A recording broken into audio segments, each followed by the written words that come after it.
hat Zähne und die trägt ihr im Gesicht. Und Schulmeier bleibt verschwunden und mancher reiche Mann und sein Geld hat weggemessen. Actually, what I'll do is I'll go down and get the time from Ryan, so I'll be right back. Sure. Oh, I got it. you don't. There we go. You got the time. We're on a break. Come on down. I think that I'm the perfect audience member. I entered the theater tabula rasa, with no bias. I'm there to accept whatever the artists are doing, and I'm open to the exploration. It's just spectacular, all the little bits and bobs all made out of rusted steel, and it should be pretty spectacular. Just a very avid imagination. One of the things I love is The biggest challenge in making new work is finding the resources to make the work the way that the originating artist wants to make it.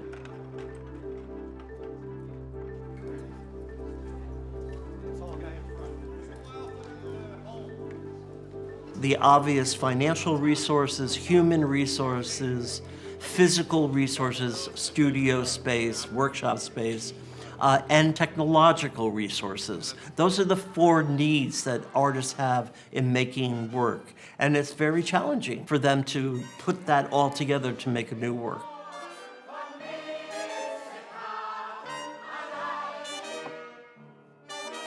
The program within the context of the Next Wave Festival is challenging, just by the nature of it being contemporary, non-traditional, progressive, and innovative work, not only from artists within our own New York City community or the United States, but also from the global community.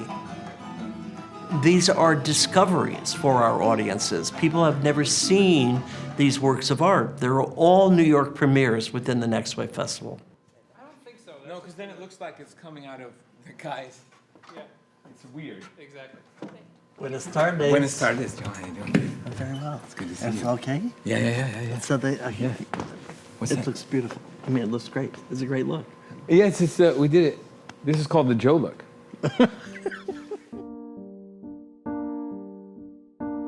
When I first took this job, I started thinking about what it means to be a gender-focused theater. And then I started to think about what it means to be an identity-focused theater.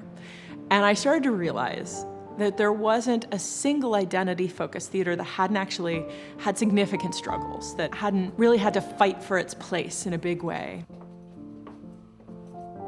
I think people think when they hear a theater devoted to women and female-identified artists, they think the work is domestic, they think it's not funny, they think it's not entertaining, they think maybe it's about a sad lady with a problem. And I think that there is work like that that exists that's beautiful, that I've produced and that I want to continue to produce, and then there's all kinds of other work. That seems to me to be the biggest difference and challenge in our programming. People think they know who we are. People think they know what we do, but they don't. We make amazing work by amazing artists. They're not women artists. They're not female-identified artists at the end of the day. They're artists.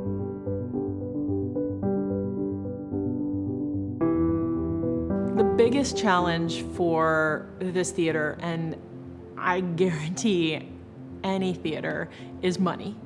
I think the strength of my institution is that we're nimble. We're able to be responsive to our artists. We don't have a lot of money, but we have a great willingness and ability to shift to suit the work. Last fall, we did a play by Sarah Rule called Dear Elizabeth. And Sarah and I talked about, well, A, what does this play need? What does this moment need? How do we tell this story in the best way possible? And we decided then we were going to present the play with a new cast every week. We just felt like that was the way to put the focus on the text in the way that the play really required, and a way to create a sense of event around the play.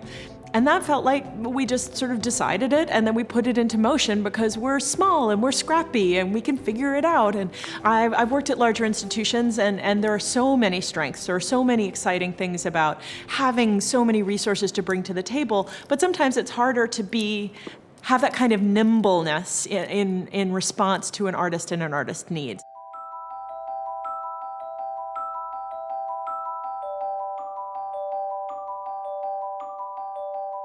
Artistic programming here at BAM is done with that science called research. The internet has allowed me to do a lot of research about artists and productions all over the country and the world that I'm interested in knowing if it's possible to program for BAM's artistic seasons. With the Next Wave Festival, I'm looking for progressive, innovative ideas regarding its content.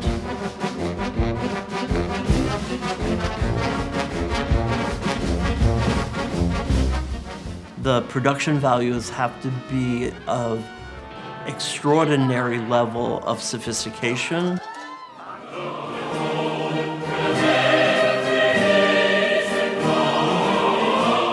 And it has to be successful.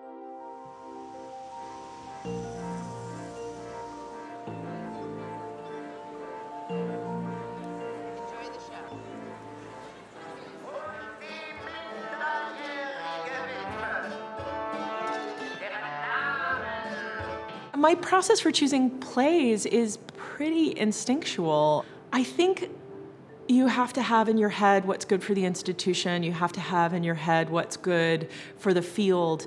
But at the end of the day, if you don't, in your gut, deeply love a piece of work, you can't and shouldn't produce it. I really reject the idea of having a kind of thematic control over the work. It seems to me that my role is to show the spectrum of work. So I suppose when I think about the season, I think about, is there a really early career artist? Is there a really an artist who's much further along, who's sort of further along in their career, more established? Is there diversity in the season? So I suppose that's the story I'm trying to tell, rather than through the actual mechanism of the work, rather instead, like, who are the artists and what's interesting that they're making right now.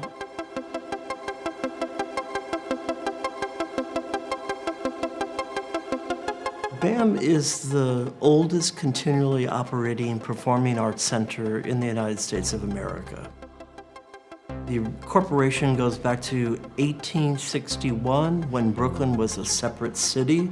There was no bridges, no tunnels between the island of Brooklyn and the island of Manhattan. And the men and women of that time who lived in the city of Brooklyn wanted art and culture in their lives. They built the Brooklyn Academy of Music. It opened in 1861 and was in Brooklyn Heights. That building was made out of wood and regretfully burned down in 1904. And so we opened our doors here at 30 Lafayette Avenue in 1908 and have been working consistently to present performing arts here at this location.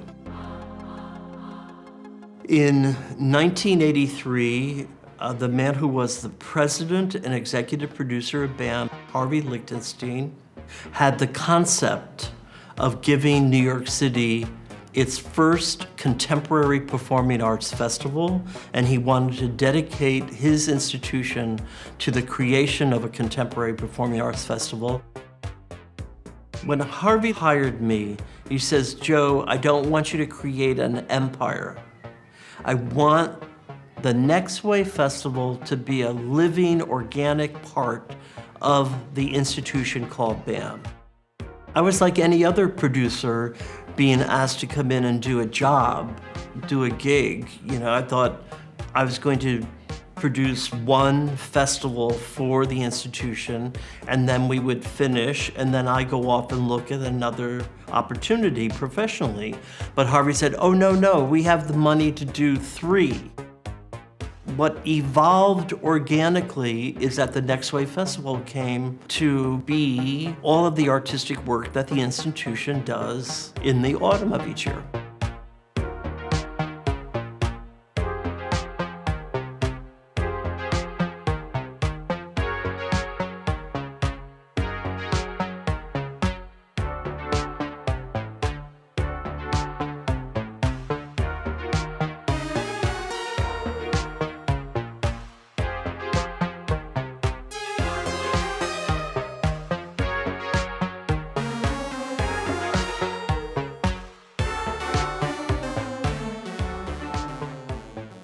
WP Theater was formed in 1978 by Julia Miles. She was a producer at the American Place Theater at the time, and it was right at the middle of the feminist movement, and she started to look around and started to become aware that she was making lots of work at the American Place Theater, but not very much of it was written or directed by women. And she started to do some snooping and found out that only 6% of the work being done was by women. And so because Julia is a person who makes things happen, she decided she was going to do something about it. She gathered a group of female-identified artists that she was really excited by. Kathleen Chalfant, Joan Velthorn, Claudia Weil, Melanie Joseph. There were a number of people who, at the beginning, gathered together because they just didn't have a place to develop their work, to make work, and Julia provided that home for them.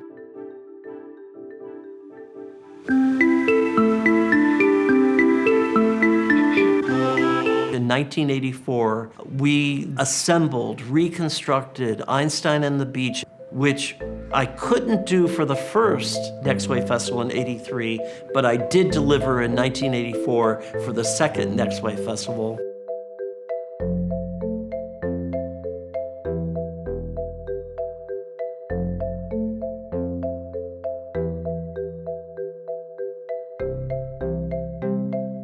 BAM would always be interested if a great director was going to tackle an important work for the theater, and it was a durational work of many hours. We would be the place where they would be interested in housing their work.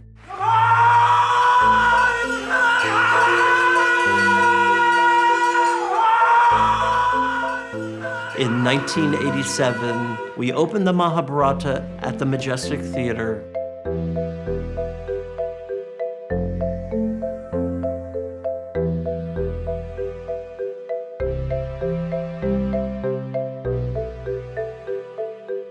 Peter Brook needed a theater for the production. And it was because of the Mahabharata that we found the Majestic Theater, which is now called the Bam Harvey Theater. And the interior of that theater has a unique design. It's based upon Peter Brook's theater in Paris called Le Boeuf du Nord. And so there is no other theater in North or South America like the Harvey Theater. When I first got this job, I was up visiting friends, and completely randomly, a playwright friend was also friends with those folks and came up to visit. And it's a playwright who I've always wanted to work with, Tanya Barfield. And she came up and she had this play that I'd been really excited about called Bright Half-Life. And I walked with her around the little pond on the property, and I just turned to her and I said, "How would you like to do a play?"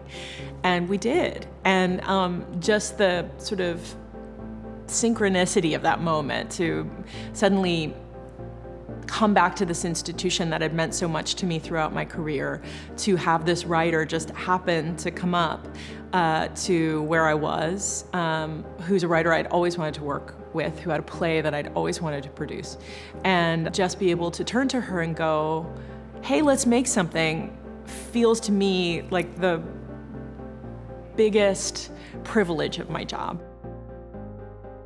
I try to present work that's in its most complete form. I try to serve the artists in that way so that they can be presenting work that's really ready for an audience so that an audience can really receive it. I think audiences have an appetite. I think they have a bigger appetite than folks give them credit for. And I am always excited, but when this institution can surprise people with what they respond to.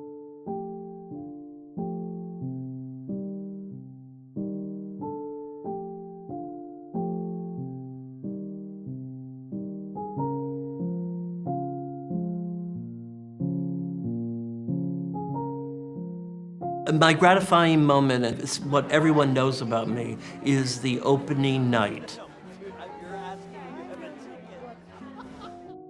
When the curtain goes up on an artistic work of this institution, that I've made the choice, I've been working with the team here at BAM to support that artist, to make the work happen, and we all work to make that opening night happen.